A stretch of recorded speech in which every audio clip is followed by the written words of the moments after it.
내가 하나님의 나라에서 멀지 않도다. 이런 제목으로 마가복음 강의를 이어가겠습니다. 사내들의 종교 권력가들은 예수님을 죽일 구실을 찾기 위해서 바리새인과 헤롯 당 그리고 사두개파까지 모두 동원했지만 아무런 소득을 얻을 수 없었습니다. 예수님께서는 생애의 마지막 순간까지 이렇게 진리 문제로 치열하게 논쟁을 벌이신 것을 성경은 기록하고 있습니다. 결국 사도들도 주님처럼 그들의 생애의 마지막 순간까지 진리를 변증하고 복음을 수호하다가 모두 그들의 생명을 잃게 된 것을 교회사는 우리에게 증언해 줍니다. 우리는 이런 모습을 통해서 그리스도인은 무엇을 위해 살고 어떤 가치를 위해서 죽어야 하는지를 깊이 생각하게 됩니다. 결국 태어나면 모두 죽게 돼 있는 것은 기정사실입니다.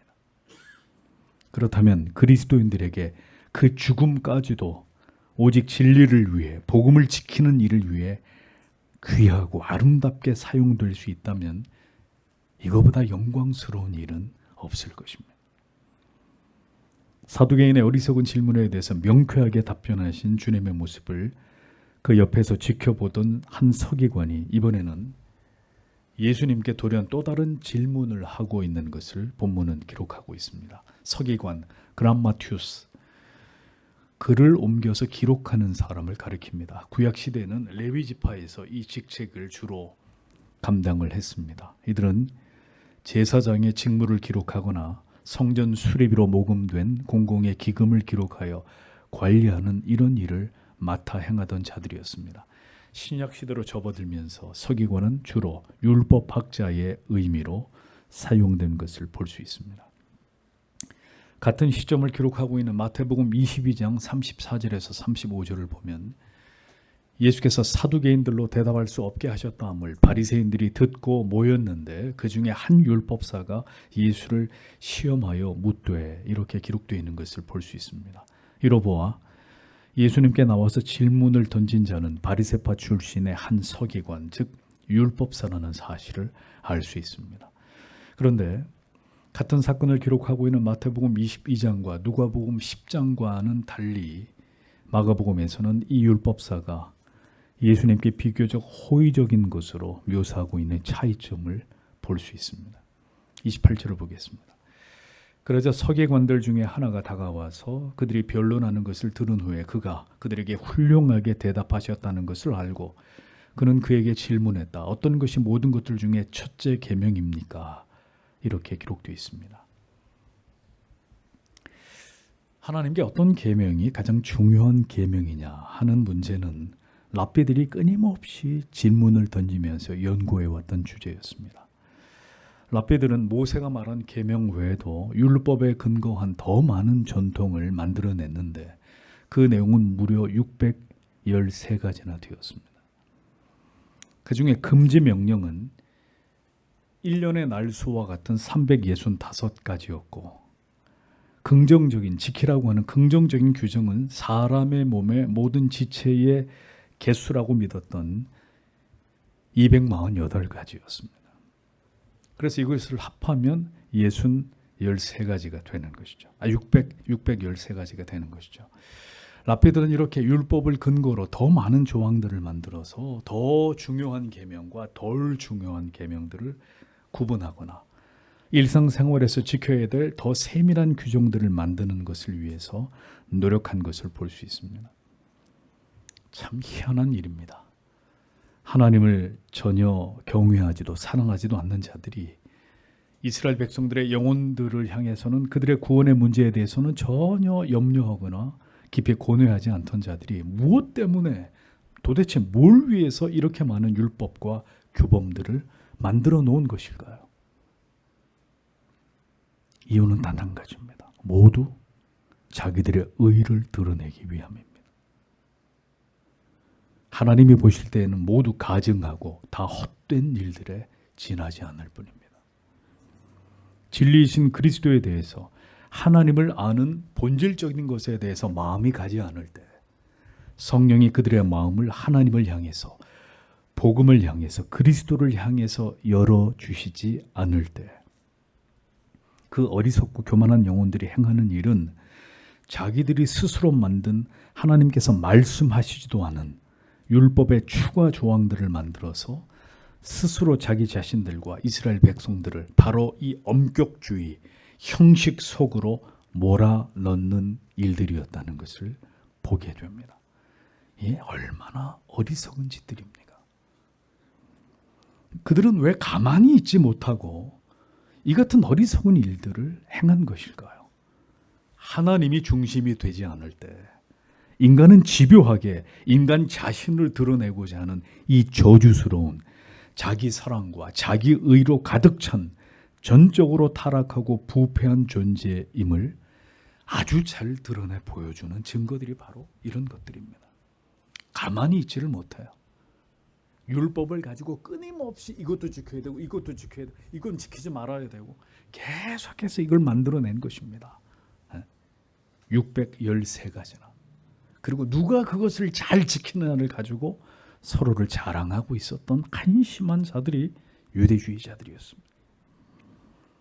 오늘날에도 예수 그리스도의 복음 그 자체에 관심이 없는 자들은 언제나 불필요한 일로 시비를 가리고 비판을 하고 그런 일들로 자기들의 의를 삼고자 하는 모습들을 드러내게 되어 있습니다. 그렇게 성경을 많이 연구하고 생명 되신 그리스도에 대해서 그가 이 땅에 오심에 모든 구약의 예언에 대해서는 전혀 깨닫지도 못하던 자들이 쓸데없는 규범들을 이렇게나 많이 만들어서 그것으로 사람들을 억압하고 자기들의 의를 과시하는 수단으로 이용했다는 이 어리석은 모습들을 보십시오. 신앙이 그리스도가 중심이 되지 않으면 언제나 바리새인들처럼 율법적 엄격주의만이 강조되고 그 프레임 안에 갇혀서 그것으로 자기들의 의를 삼고자 하는 어리석은 일들이 일어날 수밖에 없음은 지금도 이러한 모습들이 교회 안에서 일어나고 있는 것을 통해서 아주 잘 알 수 있는 것입니다. 이 서기관이 예수께 질문을 하게 된 동기가 마가복음에는 자세히 기록되어 있습니다. 저희의 변론하는 것을 듣고 예수께서 대답 잘 하신 줄을 알고 나와 묻되라고 기록이 되어 있습니다. 마가는 이 서기관이 예수와 사두개인들 간에 벌어진 논쟁을 모두 지켜보고 난 이후에 예수님의 지혜로운 대답이 사두개인들의 그 입들을 전부 다 침묵시킨 것을 보고 자신도 율법의 전문가로서 많은 랍비들이 하나님께 대해서 가장 으뜸이 되는 계명이 무엇인지를 끊임없이 연구해 왔기 때문에 그는 지금 진지한 자세로 예수님께 이 질문을 던진 것이었습니다. 29절에서 31절에 예수님이 이 질문에 대해서 뭐라고 답변하셨는지를 보겠습니다. 예수께서 그것이 첫째라고 대답하셨다. 너는 들으라 이스라엘아. 주 우리 하나님께서 유일하신 주님이시다. 그리고 너는 주 너의 하나님을 사랑하라. 너의 모든 마음으로부터 그리고 너의 모든 목숨으로부터 그리고 너의 모든 뜻으로부터 그리고 너의 모든 힘으로부터 둘째는 이것이다. 너는 너의 이웃을 내 자신과 같이 사랑하라. 이것들보다 더 큰 다른 계명은 없다라고 기록되어 있습니다. 예수님은 먼저 신명기 6장 4절에서 5절을 인용하셨습니다. 이스라엘아 들으라. 우리 하나님 여호와는 오직 하나인 여호와시니 너는 마음을 다하고 성품을 다하고 힘을 다하여 내 하나님 여호와를 사랑하라. 이 부분입니다. 쉐마 이스라엘, 들으라 이스라엘로 시작되는 이 말씀은 이스라엘 백성들이 아침 저녁으로 암송하는 구절로 이 경문을 팔이나 이마에다 오른팔이나 이마에다 메어 달아서 착용할 정도로 이스라엘 백성들이 하나님의 권위를 인정하기 위해서 힘쓰던 그런 말씀이었습니다. 그러나 다시 말씀드립니다. 보십시오. 그들은 이러한 메마른 형식에만 치우칠 뿐이었지 그것을 오른손이나 이마에 장식품처럼 작은 함에 넣어서 달고 다닐 줄만 알았을 뿐이지 정작 하나님을 그렇게 경외하거나 사랑하고 있는 자들이 아니었습니다. 마음이 없는 형식, 그것을 하나님이 그렇게 미워하신다는 사실을 우리는 알아야 되는 것이죠. 그것이 가장 위험하고 하나님을 진노하게 만드는 거짓된 신앙이라는 것입니다. 하나님께서는 이스라엘에게 하나님은 유일하신 분이심을 말씀하셨습니다. 하나님을 신앙함에 있어서 가장 중요한 고백이 무엇이냐? 하나님은 유일하신 하나님 아버지십니다. 이것을 믿는 것입니다. 오직 한 분이신 여호와 하나님을 믿는 것이 모든 신앙의 출발입니다. 인간을, 죄인을 구원할 분은 오직 하나님이십니다. 거듭난 참된 하나님의 자녀들은 그래서 절대로 종교다원주의를 지지하거나 동의할 수 없습니다. 유일한 구원자이신 그리스도 외에 우리에게는 다른 어떤 구세주는 우리에게 존재하지 않습니다. 하나님께서는 유일하신 여호와이심을 말씀하시면서 하나님만을 섬길 것을 엄중히 말씀하셨어도 이스라엘 백성을 보십시오. 수시로 이 하나님을 버리고 인간이 만든 다른 우상들을 숭배한 것을 보여주지 않습니까? 그들이 하나님의 나라에서 영원히 버림을 당한 것은 당연한 일이 아닐 수 없는 것입니다. 이어지는 말씀은 마음을 다하고 목숨을 다하고 뜻을 다하고 힘을 다하여 네 가지 주 너의 하나님을 사랑하라 하신 것이라고 주님이 말씀하셨습니다. 마음, 목숨, 뜻, 힘을 다해서 하나님을 사랑하는 것이 가장 으뜸의 계명이다 라고 주님이 강조하셨습니다.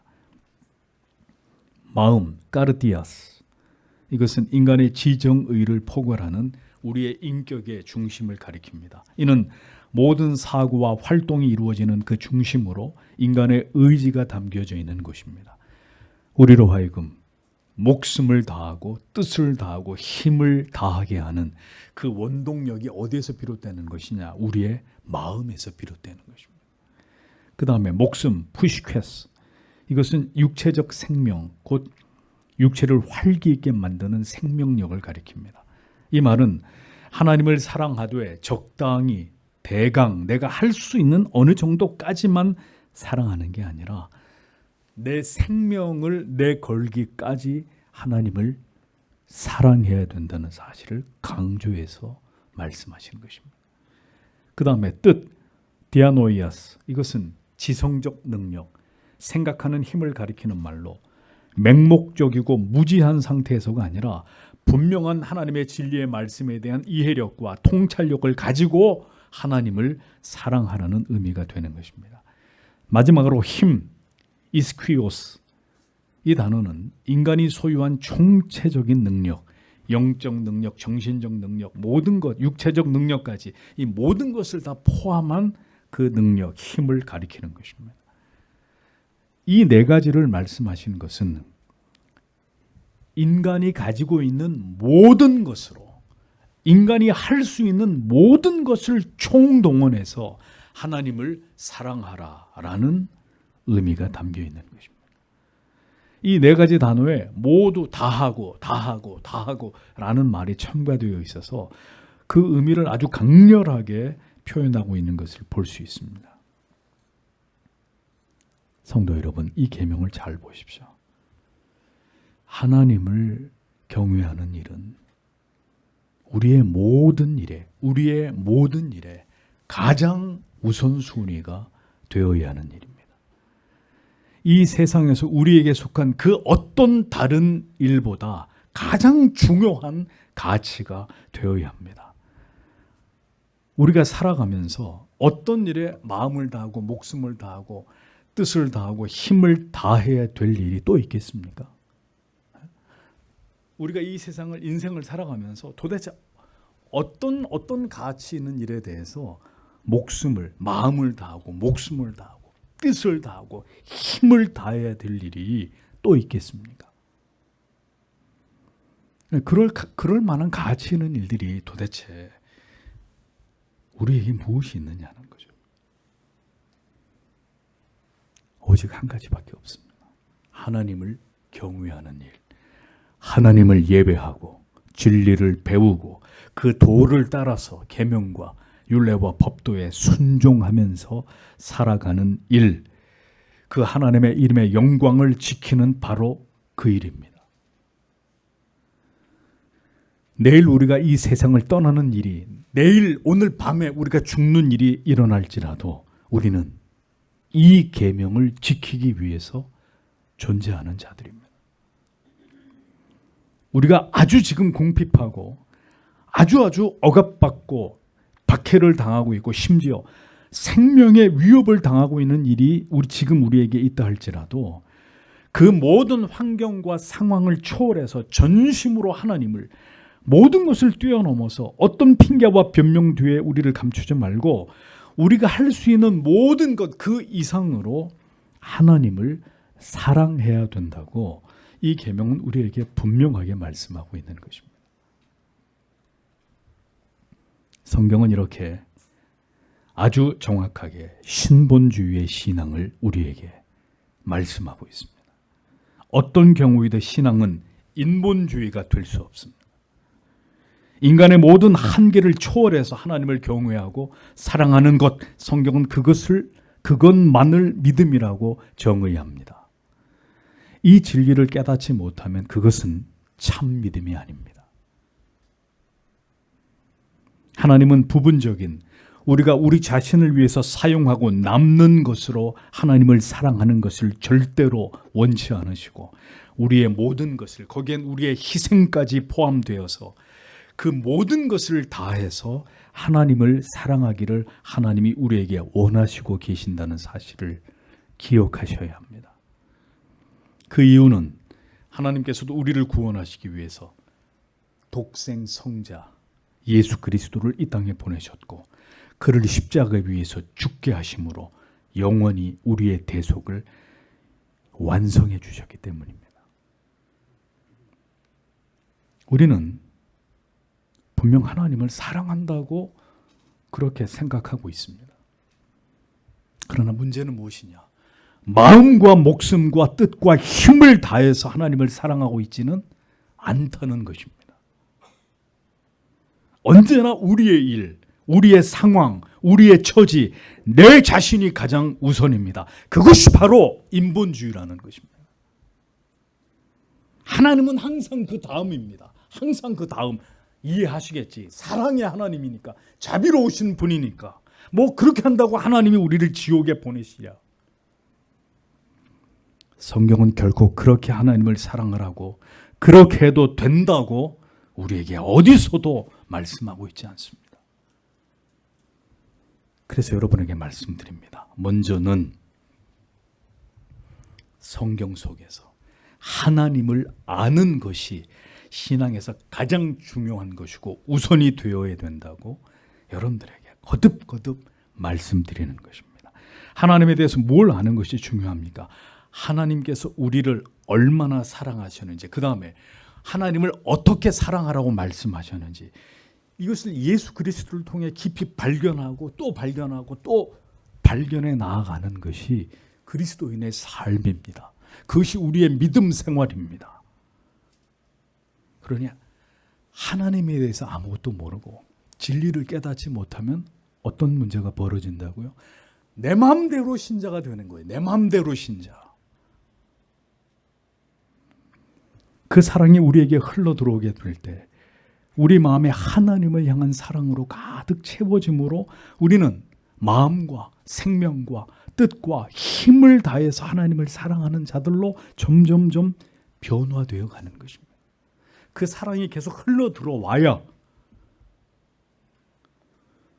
자녀들이 장성해서 철없을 때는 그렇게 하지 않다가 자녀들이 장성하게 돼서 왜 부모를 공경하게 됩니까?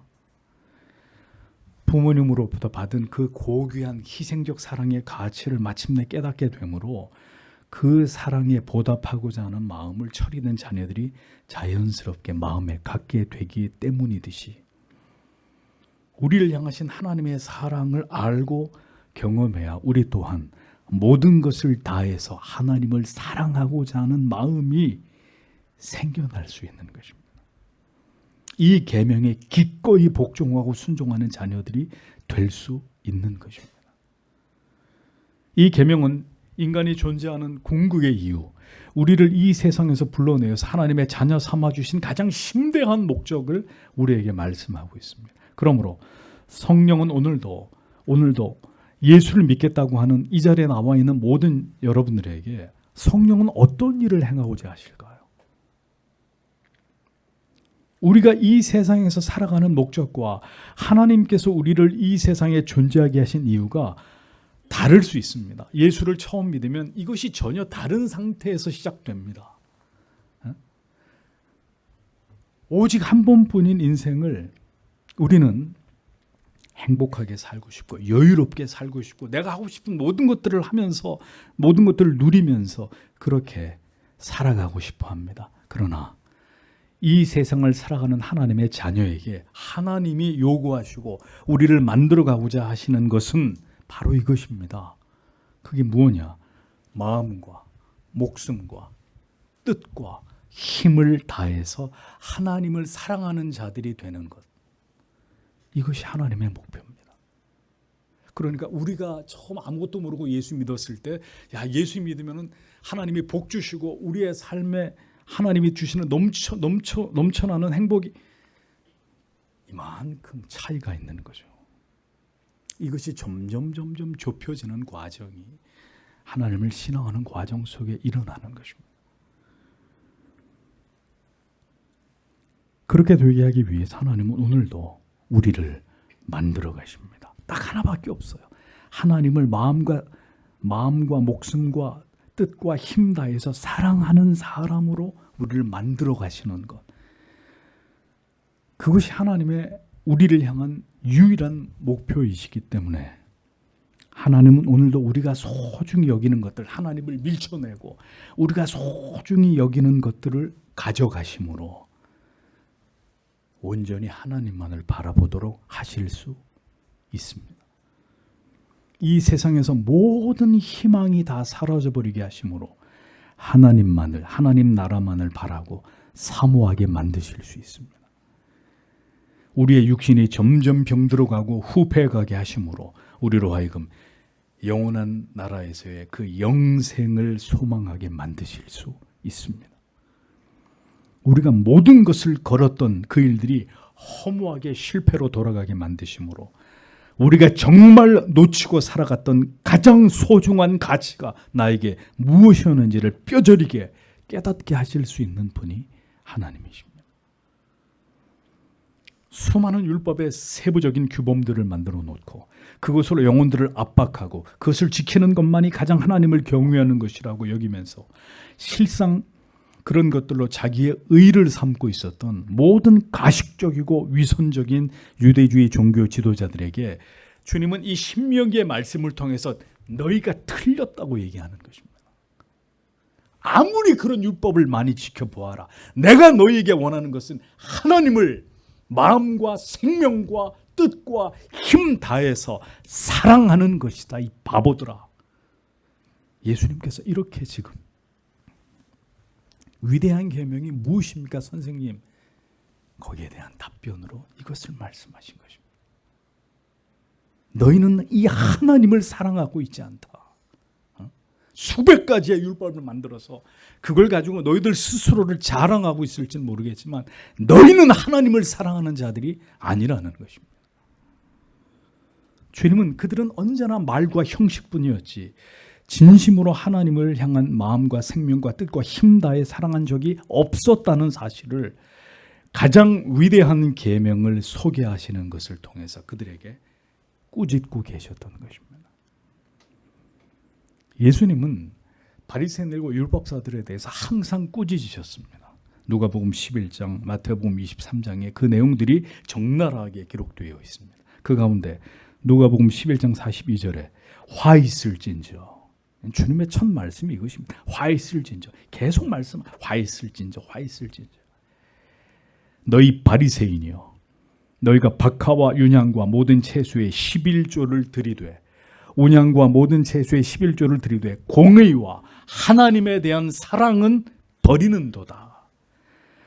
그러나 이것도 행하고 저것도 버리지 아니하여야 할지니라. 열심히 갖다 바치는 것으로 자기들의 이름을 내는 것은 즐거워하는데 그들의 삶의 단면을 딱 쪼개보면 공의도 없고 그 속에 하나님 사랑하는 마음도 없다고 주님은 말씀하시는 거예요. 주님께서는 하나님께서 너희가 정한 대로 모든 것에 11조를 바치면서 정작 너희의 공의와 하나님에 대한 사랑을 버렸다고 분명하게 그들의 신앙의 그 가식되고 위선된 문제가 무엇인지를 지적하셨습니다. 하나님에 대한 사랑을 버렸으면 모든 걸 다 버린 것이나 마찬가지라는 거예요. 그 어떤 충성과 봉사와 헌신이 있었어도 그것은 하나님을 위한 것이 아니라 너희들 자신을 위한 것이었을 뿐이라는 것입니다. 성도 여러분, 하나님을 향한 사랑이 없어도 우리는 교회에 나올 수 있습니다. 하나님을 향한 사랑 없이도 성경 읽고 기도할 수 있습니다. 심지어 엄격하게 계명을 지키거나 경건의 모양을 나타내 보일 수 있습니다. 우리가 정말 깊이 생각해 보아야 되는 것은 사랑이 모두 식어진 채로 부부가 한 집에 살 수 있듯이 하나님을 향한 사랑이 모두 식어지거나 그 마음이 없어도 얼마든지 형식적인 종교 생활을 할 수 있다는 것입니다. 어릴 때로부터 교회를 다니던 습관이나 기독교적인 문화 속에서 길들여진 채로 신앙처럼 보이는 어떤 행위를 계속 반복할 수 있습니다. 그러나 그 모든 것 안에 하나님을 향한 진정한 사랑이 없이도 그렇게 얼마든지 할 수 있다는 것, 이것을 우리는 두려워해야 됩니다. 이것이 가짜일 수 있다는 것을 아셔야 합니다. 그러므로 우리는 우리 자신과 우리의 자녀들을 위해 기도해야 합니다. 하나님, 부디 우리가 하나님을 진심으로 사랑하는 자들이 되기를 소원합니다.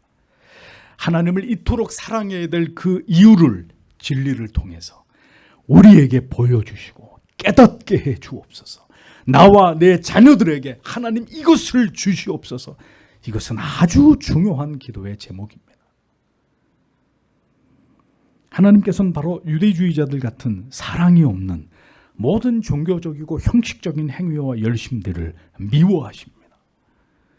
하나님을 향한 사랑은 없으면서 그럴듯한 말과 행동들로 자신이 믿음 있는 사람처럼 포장하는 것, 성도 여러분, 이것이 주님이 그토록 미워하신 거짓된 신앙입니다. 우리 안에 바로 바리새적인 빈 껍데기 같은 믿음이 있을 수 있습니다. 사랑이 없는, 진정한 기쁨과 감사가 없는 신앙, 그것은 성경이 말씀하고 있는 믿음이 아닙니다. 거듭난 그리스도인들은 일시적으로 죄를 범함으로 인해서, 하나님에 대해서 불순종함으로 인해서 우리의 마음과 영혼이 차갑게 식어짐으로 하나님과 멀어질 수 있습니다. 그러나 그가 진정한 신자라면 그런 가운데서도 하나님을 향한 사랑은 소멸되지 않습니다. 하나님의 사랑을 경험했으면서도 죄로 인해 그 사랑의 마음이 식어질 수는 있습니다. 그러나 그렇게 냉각된 마음은 반드시 다시 뜨거워지게 되어 있습니다. 우리 안에 계신 성령께서 그렇게 그 하나님의 자녀들의 영혼을 소생시키시기 때문입니다. 그러나 처음부터 하나님의 사랑을 경험하지 못한 사람은 그 영혼이 단 한 번도 불을 피워본 적이 없는 부뚜막처럼 항상 차가울 수밖에 없습니다. 한 번도 뜨거워진 적이 없기 때문에 하나님을 향한 사랑이 무엇인지 관념적일 뿐이고 한 번도 그 사랑이 무엇인지에 대해서 경험한 바가 없습니다. 그러니 그 영혼은 차디 찰 수밖에 없습니다. 하나님을 향한 사랑이 존재하지 않았던 바로 그 모습이 바리새인들과 같은 모습이었습니다. 언제나 자기들의 의만 드러낼 뿐 그들에게는 사랑이 보이지 않았습니다. 주께로부터 받은 그 십자가의 구속에 대속하신 은혜에 대한 눈물이, 감격이, 감사가 유대주의자들 속에는 전혀 보이지 않았습니다. 늘 무표정하거나 아니면 환한 얼굴로 교회를 다니는 이런 분들이 있을 수 있습니다. 네. 왜 그럴 수밖에 없을까요? 진심 어린 사랑의 말, 자기 고백적인 말은 할 줄을 모릅니다. 항상 지체들과 교회들을 비판하고 정죄하기만 합니다. 온통 틀린 것만 보입니다. 진정한 은혜도 사랑도 그 마음에 그 영혼에 깃든 적이 없기 때문에 그래요. 교회 안에는 있지만 이렇게 사랑이 없는 메마른 영혼이 바로 당신은 아니십니까? 성령을 통해서 성경 속에서 하나님께서 어떤 분이신지를 깊이 알게 하실 때, 진리 안에서 하나님을, 십자가를 깊이 경험하게 될 때 마침내 하나님을 사랑할 수 있는 사람이 됩니다. 그러면 그의 모든 것이 변화되기 시작합니다. 십자가를 경험했다는 말의 의미는 이 세상에서 그 무엇보다도 예수 그리스도를 사랑하게 되었다는 뜻입니다. 거듭난 사람은 반드시 그 감정을 경험하게 되어 있습니다. 나를 얼마나 사랑하셨는지에 대한 그 생애적인 경험은 나의 모든 것을 바쳐서 주님만을 사랑하겠노라는 생애적인 고백을 반드시 낳게 되어 있습니다. 그렇게 하나님을 사랑할 수밖에 없는 자들로 변화시켜 놓는 것이 바로 conversion, born again, 중생, 회심이란 말입니다. 그러니 회심한 사람은 반드시 그 사랑이 존재하게 되어 있습니다. 아직도 하나님을 찾는 이유가 집요하게도 내 자신을 위한, 내 자신을 사랑하기 위한 목적이 될 수가 없습니다. 그러니 오늘도 교회를 다니는 많은 사람들이 나를 사랑해 주시는 것 때문에 교회를 다닌다? 그 사람은 진정으로 거듭난 사람들이 아닌 거예요. 그럼 목사님 뭡니까? 하나님을 사랑하기 위해서 교회를 다니는 것입니다. 내가 사랑받는 것이 먼저가 아니라 나 같은 죄인을 사랑해 주신 그 하나님을 사랑하기 위해서 예배드리러 가는 것이고 진리를 배우는 것이고 이름도 없이 빛도 없이 헌신하고 충성하고 봉사하는 것이고 하나님을 사랑하기 때문에 이것이 분명히 다른 차이점이란 말이에요. 왜 예수 믿습니까? 하나님이 저를 너무 사랑해 주셔. 틀린 대답은 아니에요. 그러나 어린아이 같은 대답이에요. 나는 하나님을, 나의 구주 되신 예수 그리스도를 너무나 사랑하기 때문에 주일날 교회에 나가서 하나님을 예배합니다. 하나님의 말씀을 배웁니다. 이게 정답이죠. 그 사랑 여러분에게 존재합니까? 아직도 하나님을 찾는 이유가 내 자신만을, 내 삶을 위한 것만이 되고 있지는 않으십니까? 바리새인은 하나님을 사랑하지 않았습니다. 자기들의 이익을 위해서 그저 사랑하는 척, 경외하는 척 했을 뿐입니다. 이성으로 하나님을 믿으려는 자들의 영혼은 결국 하나님을 향한, 그리스도를 향한 사랑으로 달아오르지 않습니다.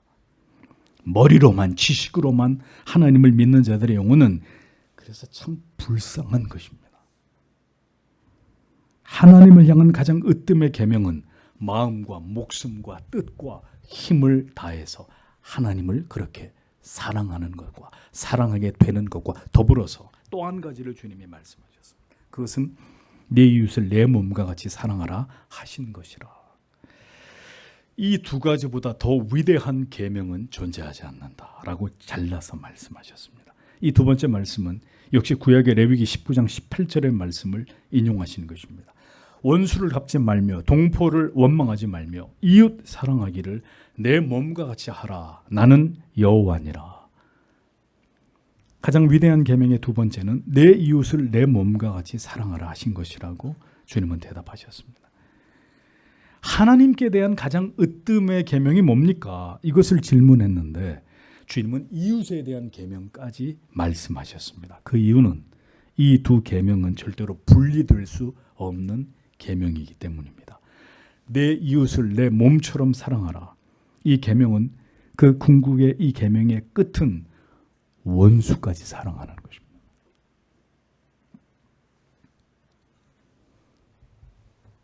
예수님이 말씀하셨습니다. 친구를 위해서 목숨을 버리면 이보다 아름다운 것이 없다. 예수님 자신이 가치 없는 우리들을 위해 자기의 모든 것을 버리신 분이 아니십니까? 이 사랑의 계명, 이웃을 사랑하는 계명의 궁극의 끝은 원수를 사랑하는 것이다. 성도 여러분, 우리가 인생을 살아가면서 사랑할 만한 사람들만 만나게 될까요? 인생을 이제 이만큼 사신 우리 어른들은 분명히 깨달으실 겁니다. 절대 그렇지 않다는 거죠. 사랑할 만한 사람을 만나기만 하지 못하는 것이 인생이라는 거죠. 결코 사랑할 수 없는 사람들을 만나기도 합니다. 아니, 반드시 그렇게 됩니다. 반드시 그렇게 되도록 하나님이 만드십니다. 도저히 용서가 되지 않는 그 대상이 나의 아버지가 될 수도 있고 어머니가 될 수도 있고 자식이 될 수도 있습니다. 친척이나 친지가 될 수도 있고 회사의 상관이나 동료일 수도 있습니다. 심지어는 그토록 사랑해서 결혼한 남편과 아내가 될 수도 있고 주일마다 교회에서 마주해야 되는 지체가 될 수도 있습니다. 그럼 하나님은 왜 그렇게 하시는 것일까요? 왜 우리가 죽어도 사랑할 수 없는 사람들을 우리 곁에 박아두시는 것일까요? 이스라엘 곁에 에돔이 있었던 것처럼 가시 같은 이웃이 있었던 것처럼 왜 하나님은 그렇게 하시느냐? 바로 이 계명에 반드시 순종하는 하나님의 자녀로 우리를 만들어 가시기 위함입니다.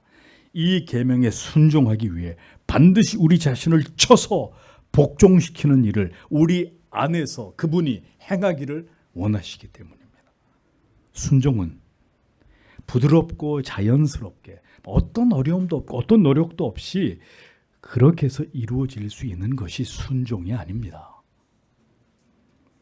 때로는 눈물 골짜기를 지나가야 하고 고독한 밤을 지새워야 하기도 합니다. 깊은 상처로 가슴을 부여잡고 통곡을 해야 될 때도 있고 뜬 눈으로 밤을 새우면서 괴로워해야 되기도 합니다. 뭘 위해서? 순종하기 위해서. 그것이 순종의 길입니다. 그러나 결국 우리를 십자가 앞으로 불러 나 같은 죄인까지도 사랑해 주신 예수 그리스도의 그 사랑 앞에 백기를 들게 만드시고 그 결과 우리의 힘으로 도저히 사랑할 수 없는 그 사람을 마침내 사랑하도록 만들어 버리십니다. 결국 이 계명을 지키고 우리가 하나님의 뜻에 순종할 수 있도록 우리를 그렇게 이끌어 가고야 마시는 분이 우리의 아버지 하나님이십니다. 그것이 신자가 이 땅에서 살아내야 될 삶이고 마침내 이루어내야 되는 삶이기 때문입니다. 우리는 바로 이 위대한 계명에 순복하기 위해서 이 세상에 존재하는 자들이고 이 계명을 지켜 행함으로 우리가 하나님의 자녀임을 증명해야 되는 자들입니다.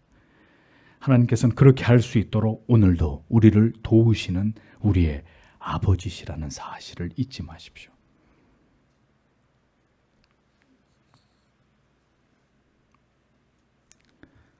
할 수 없는 것. 목사님 저는 할 수 없어요. 도저히 할 수 없습니다.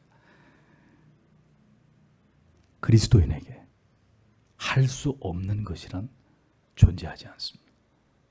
문제는 무엇이냐? 하나님의 폭포수처럼 부어주시는 사랑, 그리고 쓰나미처럼 밀려오는 그 하나님의 은혜가 우리의 영혼을 뒤덮어버릴 때, 우리 영혼을 강토하게 될 때 우리는 내 힘으로 하는 것이 아닙니다. 그 사랑과 그 은혜의 힘으로 마침내 이 계명에 순종하게 되는 결과물을 만들어내게 되는 것입니다. 하나님을 위해 생명도 버릴 수 있고 지체들을 위해서 우리 자신을 희생할 수 있는 자리에까지 나아가는 자들이 되는 것입니다. 하나님의 은혜가 그렇게 하도록 만들어 가시는 것입니다. 이것이 우리에게 부어주시는 하나님의 사랑의 위대하심입니다. 그 사랑을 부어서 하나님을 사랑하고 지체들을 향한 사랑을 오늘도 우리 안에서 완성해 나아가시는 분이 하나님이십니다. 주님께서 가장 큰 계명이라고 말씀하신 이 두 계명 모두 모세오경 속에서 하나님께서 명령하신 계명이었고 이 두 계명은 바로 하나님께서 이스라엘에게 주신 뭘로? 십계명으로 요약이 되고 있는 것을 성경이 우리에게 보여줍니다. 하나님께 가장 으뜸인 계명은 하나님만을 마음과 목숨과 뜻과 힘 다해 사랑하는 것뿐만 아니라 내 이웃을 내 몸과 같이 사랑하는 것까지다. 이것이 하나님 앞에 으뜸인 계명이다. 이 두 계명이 모든 계명의 요약이다. 주님은 이렇게 대답하신 것입니다. 613가지나 되는 율법의 세부 조항들 다 무슨 소용입니까? 무엇이 정말 중요한 계명이냐? 하나님도 이스라엘 백성들의 영혼도 깊이 사랑하지 않는 자들이 목소리를 높이면서 율법과 전통을 지키라고 말하는 그들에게 어떤 자격이 있습니까? 하나님도 지체들도 사랑하지 못한다면 우리에게 그보다 더 중요하게 여겨야 될 다른 가치가 도대체 무엇이란 말입니까? 사내들인의 종교 권력가들은 오직 그들 자신만을 사랑했을 뿐입니다. 지독하게 자기 자신들만을 사랑했을 뿐이고 그들은 하나님도 하나님의 백성들도 사랑하지 않은 자들이었습니다. 그래서 주님은 하나님을 신앙하는 길이 뭔 줄 아느냐? 그것은 자기를 부인하는 것이고 십자가를 지는 것이다 라고 말씀하신 것입니다. 왜? 유대주의자들은 죽었다 깨어나도 그렇게 할 수 없는 자들이기 때문입니다. 여러분도 예수를 믿는다고 하면서 그와 같은 거짓된 삶을, 위선적이고 가식적인 삶을 살아가는 자들이 되시겠습니까? 아무리 구약 성경을 연구하고 예수님이 그래서 모세 오경을 가지고 이 두 계명을 말씀하시. 너희가 그렇게 목숨 거는 모세 오경 거기에 다 나와 있는 말씀인데 너희는 그것도 모르느냐? 그렇게 구약의 성경을 연구하고 더 많은 규범들을 만들어서 엄격히 그것을 지키도록 자기 자신들도 노력하면서 사람들에게 그것을 강요했어도 그것은 하나님이 보실 때 믿음이 아니었다는 것입니다. 그들이 굳게 신봉하고 지키려고 했던 가치들은 모두 하나님이 보실 때 가증한 것, 위선적인 것들이었을 뿐이었다는 것입니다. 그러므로 다시 여러분들에게 말씀드립니다. 하나님의 대척점에 뭐가 있어요? 사탄이 있어요? 하나님의 대척점에 인간이 존재하는 것입니다. 인간이. 하나님을 사랑하지 않는 자들은 모두 인간 자신만을 사랑하는 저주스러운 자들입니다. 하나님을 사랑하십니까?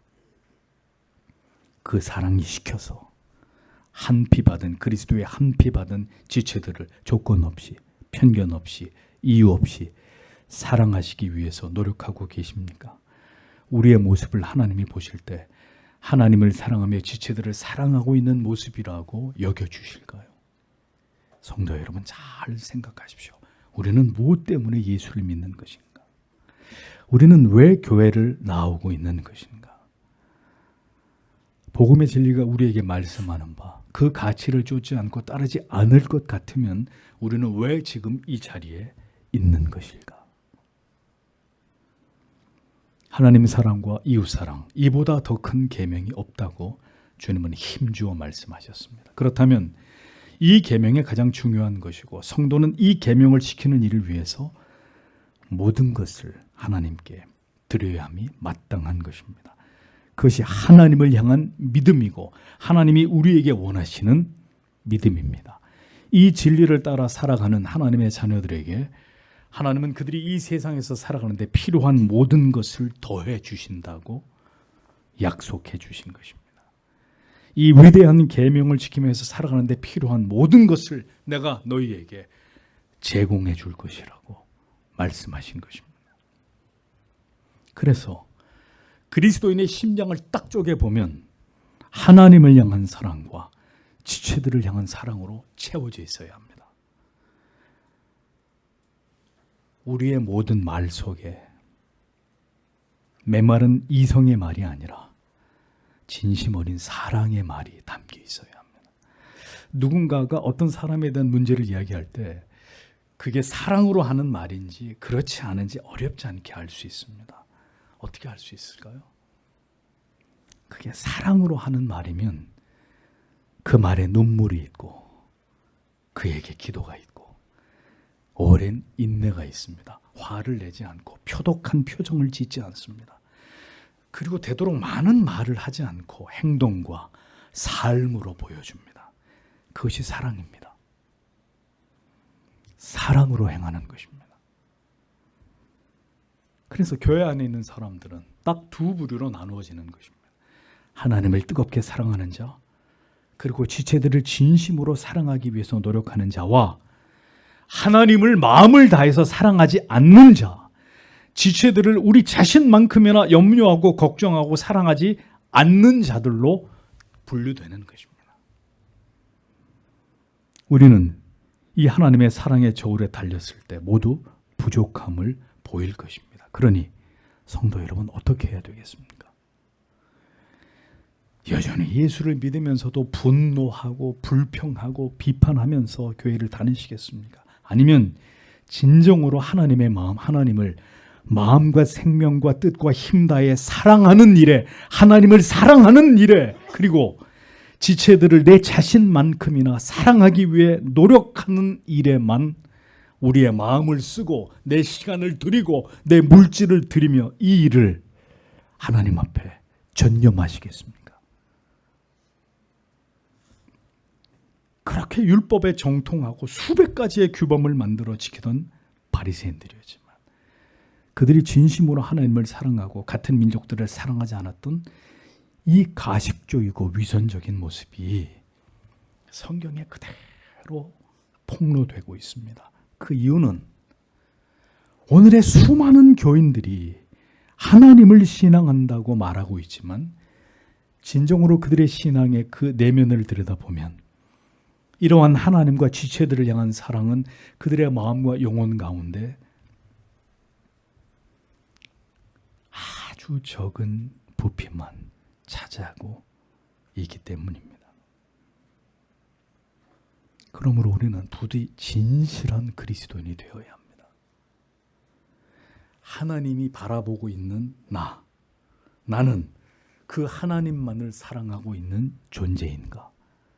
나와 모든 것이 다른 자들이지만 그리스도의 한 피 받아 형제와 자매된 이들을 가슴에 끌어안아 사랑하는 일에, 아유 이 사람은 이것 때문에 싫고 저 사람 저것 때문에 싫고 이 사람 이것 때문에 말이 안 통하고 그런 것이 아니라 다 다른 사람들이지만 딱 한 가지 이유, 예수 안에서 우리는 그리스도의 한 피를 받은 형제 자매다라는 그 사실 앞에 정말 그들을 사랑하기 위해 오늘도 나를 죽이는 그 사람이 진실된 그리스도인입니다. 주일이면 1시간 교회에 나가서 예배만 참석하는 형식적인 종교인이 되어서는 안 됩니다. 그 속에는 아무것도 존재하지 않습니다. 하나님을 향한 사랑도, 지체들을 향한 사랑도 그런 자의 영혼 속엔 전혀 담겨질 수 없습니다. 그것은 주님이 말씀하시는 위대한 계명을 따라 살아가는 성도의 모습이 아닙니다. 그러한 믿음은 구원에 이를 수 있는 믿음이 될 수 없습니다. 서기관은 이 주님의 완벽하신 대답에 부정할 수 없었습니다. 그는 이렇게 답변합니다. 32절에서 33절. 그러자 그 서기관이 그에게 말했다. 옳습니다, 선생님이여. 당신은 진리에 대해 말씀하셨습니다. 그분은 하나이시다. 그리고 그분밖에 다른 이가 없다라고, 또 모든 마음으로부터와 모든 지혜로부터와 모든 힘으로부터 그를 사랑하는 것이, 그리고 이웃을 그 자신과 같이 사랑하는 것이 모든 번제물들과 희생 제물보다 더 낫습니다. 서기관의 답변입니다. 주님은 그의 답변에 감탄하고 있었습니다.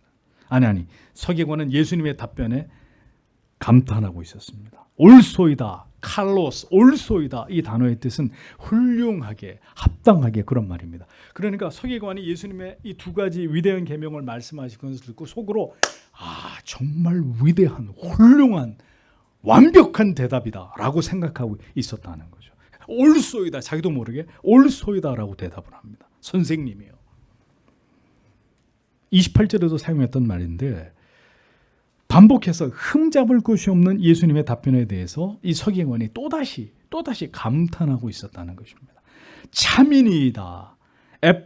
엘레데이아스라는 말은 진실로 히브리어에서 아멘으로 번역된 이런 뜻인데, 하나님의 말씀에 그가 전적으로 지금 동의하고 있었다는 것. 맞습니다, 주님이. 그렇습니다. 저는 전적으로 당신의 말씀에, 선생님의 말씀에 동의합니다. 그런 뜻입니다. 그는 주곧 우리 하나님은 유일한 주시라는 예수님의 말씀에 대해서 그 외 다른 이가 없다 하신 말씀이 참인이다. 신명기 3장 35절의 말씀을 덧붙이면서 예수님의 말씀에 맞장구를 치고 있습니다. 자, 예수님과 논쟁을 벌인 산헤드린의 다른 권력가들과 달리 이 서기관은 예수님의 말씀이 참이라는 사실을 겸허하게 인정하고 진심으로 동의하고 있었습니다. 그는 이어서 하나님 사랑과 이웃 사랑의 이 계명에 순종하는 것이 전체로 드리는 모든 번제물과 기타 제물보다 더 나은 것입니다 라고 답변을 하고 있습니다. 이것은 바리새인들에게서 나올 수 있는 그런 답변이 아닙니다. 아주 이례적인 답변입니다. 그들은 그걸 정말 중요하게 여기고 있었는데, 지금 이 서기관은 주님의 말씀이 맞습니다. 하나님 사랑과 이웃 사랑이 우리의 모든 제사보다 하나님을 기쁘시게 하는 것입니다. 이렇게 답변을 하고 있는 거죠. 이사야 1장 11절에서 13절에 이미 하나님은 이렇게 하나님을 향한 가증한 제사들을 거절하신다고 말씀하셨습니다. 여호와께서 말씀하시되 너희의 무수한 제물이 내게 무엇이 유익하뇨? 나는 수양의 번제와 살찐 짐승의 기름에 배불렀고 나는 수송아지나 어린 양이나 수염수의 피를 기뻐하지 아니하노라. 너희가 내 앞에 보이러 오니 그것을 누가 너희에게 요구하였느뇨? 내 마당만 밟을 뿐이니라. 헛된 제물을 다시 가져오지 말라. 분향은 나의 가증히 여기는 바요, 월삭과 안식일과 대회로 모이는 것도 그러하니 성회와 아울러 악을 행하는 것을 내가 견디지 못하겠노라. 이미 이사야를 통해서 이스라엘 백성들의 거짓된 제사에 대해서 하나님은 이렇게 일갈하셨습니다. 하나님께서는 하나님을 마음과 지혜와 힘을 다해 사랑하는 것과 이웃을 제 몸같이 사랑하는 것을 이 같은 형식적인 모든 제사들보다도 더 기뻐하신다고 서기관이 예수님의 말씀을 받아서 이렇게 고백하고 있었습니다. 그들은 하나님과 이웃을 전혀 사랑하지 않았고 오직 형식적인 종교 행위로서의 모든 제사와 제물 드림의 의식적인 겉으로 보여지는 종교주의만을 지향했던 자들이었습니다. 그런 자들 가운데 이 한 사람 서기관이 이러한 고백을 했다는 것은 그가 주님께서 하시는 말씀의 의미를 상당 부분 깨달았고 이해했다는 것을 보여주는 것입니다. 예수를 죽이기 위해 그의 결점을 찾고자 혈안이 된 자들 가운데서도 이렇게 예수님의 지혜로우신 답변에 지적으로 동의하고 그것을 인정하는 자도 있었다는 것을 성경은 보여줍니다. 자, 주님의 답변을 보겠습니다. 34절에 그러자 예수께서 그가 지혜롭게 대답한 것을 보시고 그에게 말씀하셨다. 내가 하나님의 나라로부터 멀지 않다. 그러자 아무도 더 이상 감히 그에게 묻지 못했다라고 기록되어 있습니다. 주님은 언제나 항상 유대주의 종교 권력가들을 향해서 냉소적이셨고 비판적이셨습니다. 그 악인들을 온화하게 대하신 적이 없었습니다. 그러나 이 서기관에 대해서는 내가 하나님의 나라에서 멀지 않도다라고 말씀하셨습니다. 물론 이 말씀이 이 서기관의 하나님의 나라에 들어갈 수 있다는 구원의 선언은 절대로 아닙니다. 하나님의 나라에서 멀지 않도다라고 했지 네가 하나님의 나라에 들어갔다 이렇게 말씀하지 않았던 말입니다. 단지 산헤드린의 모든 사악한 자들과 달리 이 서기관의 답변과 그의 고백의 내용에 관해서 주님은 그가 여느 어리석은 유대주의 종교 지도자들과는 다른 모습이었음을 인정하면서 그에게 계속해서 진리를 향해서 복음을 향해서 바른 방향을 향해서 나아갈 것을 촉구하시고 결단하도록 그를 고무시키시고 자극하시려고 하는 의도에서 내가 하나님의 나라에서 멀지 않다 이렇게 말씀해 주신 것입니다. 구원을 향해서 나아가는 가운데 아직 구원받지 않았어요. 아직 회심하지 않았습니다. 근데 구원을 향해 나아가는 가운데 분명히 일어나게 되는 일들이 뭐냐? 성령께서 그의 마음과 지성의 문을 열어서 진리를 하나씩 깨닫게 해주십니다. 그리고 이해가 되게 만드십니다. 그리고 동의가 되게 하십니다. 이런 역사가 일어납니다. 이러한 일들이 바로 구원의 예비적 단계에 있는 영혼 가운데 성령이 행하시는 일들입니다. 점점 이 말씀이 하나씩 둘씩 들리고 그러다 점점 가슴이 뜨거워지고 그러던 어느 날 하나님의 말씀을 통해 그가 회심하는 역사가 일어나게 되는 것이죠. 전에는 전혀 이해도 되지 않고 동의도 되지 않던 하나님의 말씀이 이해가 되고 깨달아지고 깊이 마음으로 그것에 대해서 동의가 되는 일들이 일어나게 되는 것입니다. 그런 일들이, 그런 반응이 일어난다는 것은 그의 영혼이 구원에서 멀지 않았다는 것을 방증하는 것입니다. 주님은 친히 가장 위대한 계명 2가지를 말씀해 주셨습니다. 하나님을 사랑하는 것과 지체들을 사랑하는 것. 성령은 우리가 바로 이 2 계명을 우리의 삶에서 실천함으로 하나님을 기쁘시게 하는 자들로 우리를 세워가심과 우리를 변화시켜 나아가심이 성령이 오늘도 우리 가운데 일하심의 목적이십니다. 그러므로 오늘도 성령은 그 목적을 우리 안에서 이루기 위해서 뭘 하시느냐? 우리를 깨뜨려 가시는 일들을 하신단 말이에요. 사랑의 대상이 우리 자신에게서 하나님과 지체들로 확장되어 가도록 우리를 만들어가는 일들을 우리의 인생 속에서 하나님이 행하신단 말입니다. 우리가 정말 사랑해야 될 대상에 대해서 눈뜨게 하시고 그 사랑의 힘이 오직 하나님께로부터 말미암는다는 사실을 깨달아 가도록 역사하십니다. 그래서 사람의 눈으로 그렇게 사랑했던 사람에게 배신을 당하게 하는 거예요. 너를 사랑할 자는 인간 그 어떤 누구가 아니라 하나님의 아들 예수 그리스도만이 너를 온전히 사랑하는 자라는 사실을 인간의 배신과 등돌림을 통해서 내 등에 칼을 꼽는 이런 아픔 속에서 마침내 발견하게 만드시는 거예요. 아니면 죽자 살자 사람을 좋아서 쫓아다닐 우리들 아닙니까? 그러니 하나님이 그렇게 내버려 두지 않는 거예요.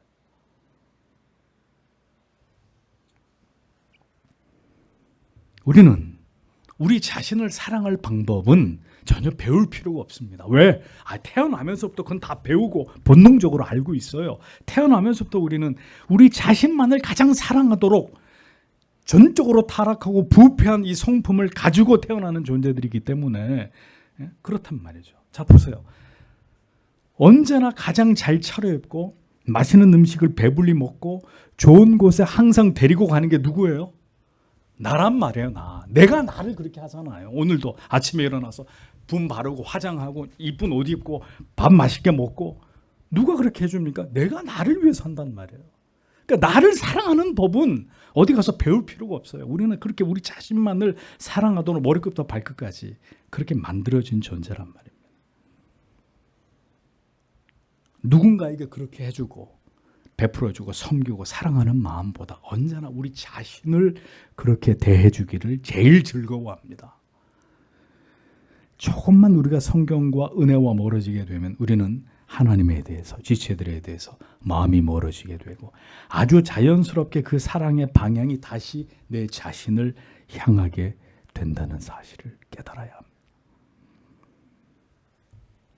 우리는 우리 자신을 정말 잘 보지 못합니다. 그렇게 잘 돌봐주는데도 우리는 우리 자신을 잘 돌보지 못해요. 그렇게 잘 신경을 쓰는데도 맨날 우울해지고 맨날 죽고 싶다 그러고 맨날 낙심하고 절망하는 일이 일어나요. 우리 자신이 그렇게 이기적으로 우리를 사랑하는데도 이게 답이 없어요. 왜 그럴까요? 그리스도인들은, 하나님의 자녀들은 우리 자신만을 사랑하면서 살면 가장 불행해지도록 만들어진 존재들이기 때문입니다. 성도는, 하나님의 자녀들은 온 마음을 다해서 하나님을 사랑하고 그리스도 안에 한 지체 된 우리의 형제 자매들을 진심으로 사랑할 때 가슴 벅찬 감동과 감사와 희열을 맛보면서 살아가도록 지어진 존재들입니다. 그래서 우리가 그것을 거스려서 우리 자신만을 위해서 살면 가장 불행한 존재가 될 수밖에 없는 것입니다. 하나님은 오늘도 이 일을 위해서 우리와 함께 하시고 하나님의 마음을 우리에게 보이십니다. 우리를 움직이시고 그 일을 잘 할 수 있도록 도와주십니다. 그러므로 성도 여러분, 뭐라고 기도해야 될까요? 우리에게 어떤 기도의 제목이 필요할까요? 진정으로 주님, 나의 삶이 더 하나님만을 사랑하는 일에, 그리고 지체들을 사랑으로 섬기는 일에만 제가 하나님을 향해 온전히 쓰여지기를 원합니다. 하나님, 저를 사랑해 주세요, 이렇게 기도하지 마시고 그 사랑으로 하나님과 지체들을 사랑할 수 있는 자가 되게 해 주시옵소서. 그러면 그 기도의 응답으로 하나님의 사랑이 우리에게 채워지기 시작합니다. 그 사랑을 왜 채워주시느냐? 우리가 기도한 이 기도에 순종하면서 그렇게 살아갈 수 있도록 하나님이 도와주시기 위해서, 그걸 통해 하나님의 이름이 영광을 받으시기 위해서. 이것이 그리스도인의 삶입니다. 우리의 삶에 얼마나 많은 부분이 하나님을 사랑하고 지체를 사랑하고 교회를 사랑하는 일을 위해 드려지고 있는지를 성도 여러분 생각해 보십시오. 우리는 무엇보다 우리의 인생을 지나가면서 하나님을 사랑하고 지체들을 사랑하는 법을 배워야 합니다. 하나님 가르쳐 주십시오. 하나님 부디 사랑하는 법을, 내가 아니라 하나님을, 지체들을 사랑하는 법을 저에게 가르쳐 주십시오. 그것을 깨닫기를 기도할 때 하나님께서는 하나님을 향해 온 마음 다해서 하나님을 사랑하도록 우리의 마음을 하나님을 향한 사랑으로 채워주실 것이고, 진정으로 주 안에서 형제 자매된 지체들, 나의 가족을, 남편을, 아내를, 자녀들을 내 자신처럼 사랑할 수 있기를 기도할 때 하나님은 오늘도 우리를 그렇게 살아갈 수 있도록 변화시켜 나아가실 것입니다. 그러므로 부디 고개를 들어서 내 자신만을 바라보지 마시고, 내가 제일 불쌍해, 내가 제일 사랑을 못 받았어, 이런 자기 연민에서 좀 벗어나셔서 하나님을 사랑하고 지체들을 사랑하면서 우리의 남은 인생을 그렇게 하나님 앞에서 살아가고자 하는 우리들이 되기를 기도하십시오. 그것만이 진정으로 하나님 아버지께서 우리에게 원하시는 신앙의 모습이 되는 것입니다. 그렇게 살다가 찬란히 빛나는 영원한 나라에 들어갈 자들이 바로 여러분들입니다. 그 후에 감히 묻는 자가 없더라. 서기관조차도 이제는 주님의 말씀이 옳습니다, 이렇게 선언하고 있는 이 상황에서 누가 예수님에 대해서 더 책을 잡을 수가 있겠습니까? 이것으로 더 이상 예수를 책잡기 위한 논쟁은 의미가 없음을 사내들인의 모든 어리석은 자들은 깨닫게 된 것입니다. 이제 더 얘기해 봐야 본전도 못 찾는다, 절대로 우리가 어떤 말로도 저 예수를 넘어뜨리게 할 수 없다, 이 결론에 도달하게 된 것이죠. 서기관의 질문을 통해서 주님은 우리들에게 결코 잊지 말아야 될 우리의 존재의 이유와 목적이 되는 계명을 말씀해 주셨습니다. 성도 여러분, 정말 우리의 남은 인생을 주님 앞에 보람 있게 살아가고 싶으십니까? 감사가 넘치고 기쁨이 넘치는 하루하루가 되기를 원하십니까? 이 가장 큰 계명에 순종하고 그렇게 살아가기를 매일 기도하십시오. 그 마음으로 하루를 시작하고 그 마음으로 오늘도 이 계명에 실천하면서 내가 하나님 앞에 이 하루를 살았는가, 우리 자신을 점검하고 반성해 보십시오. 그러면 매일매일의 삶이 변화돼 가실 것입니다. 그것이 바로 그리스도를 닮아가는, 하나님께 영광을 돌리는 하나님의 자녀로서의 아름다운 삶이 되는 것입니다. 주께서 우리를 그렇게 살아가도록 변화시켜 주시고 인도해 주시기를 다 함께 하나님 앞에 간절히 기도하도록 하겠습니다.